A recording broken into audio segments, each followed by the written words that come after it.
तो एक दिन दाऊ जी के साथ ठाकुर जी और नंद महल की जो देहरी है, देहरी आजकल तो नहीं होती है घरों में, पुराने समय में हुआ करती थी।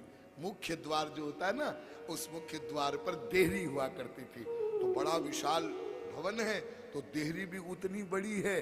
तो उस देहरी को पार करने के लिए और ठाकुर जी ने दाऊ जी को कहा, दाऊ आज तो बाहर जाना ही है। और किसी प्रकार छल बल कर करके ऊपर हाथ लगाया, फिर योग किया, फिर देहरी के ऊपर चढ़ गए।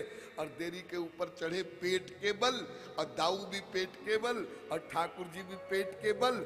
और फिर ठाकुर जी ने दाऊ को इशारा किया, अब बाहर की तरफ लटकेंगे। और बाहर की तरफ दोनों लटके तो पैर नीचे टिके नहीं, तो देहरी पर ही लटक गए। अब जब देहरी पर लटक गए ठाकुर जी दाऊ जी, तो उसी समय नारद जी अंगिरा जी आए और उन्होंने ठाकुर जी की उस झांकी का दर्शन किया।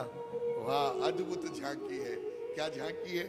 ब्रह्म लटक रहा है। तो नारद जी अंगिरा स्तुति करने लगे भगवान की।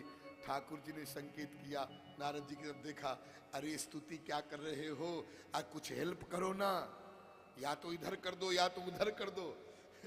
नारद जी मुस्कुराए, उन्होंने कहा, भगवान इस लीला में हमारा प्रवेश नहीं है, ये काम हम नहीं कर सकते।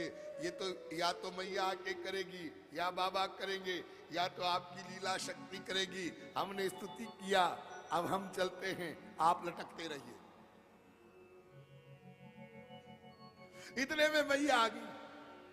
क्यों? क्योंकि ठाकुर जी जब कोई बस नहीं चला तो पुकारने लगा, अरे मैया, अरे बाबा, गिरे, पकड़ो, बचाओ। मैया आई।